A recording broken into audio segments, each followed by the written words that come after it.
اس وقت ہم جیلم کی مرکزی عیدگاہ مسجد نیام اللہ روڈ پہ موجود ہے، جہاں پہ ماشاءاللہ ہم نے عید کی نماز پڑھی ہے، اور ماشاءاللہ ہمارے قاری سبحان صاحب نے ماشاءاللہ بہت زبردست درس دیا ہے اور بہت سنت کے مطابق عید کی نماز پڑھائی ہے۔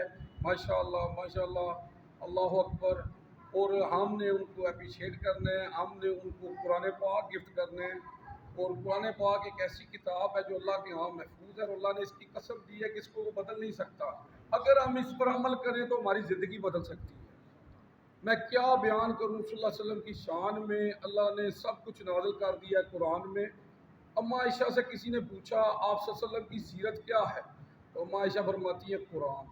آپ صلی اللہ علیہ وسلم فرماتے ہیں قرآن پڑھا کرو، قرآن پڑھا کرو، یہ قیامت کے دن تمہاری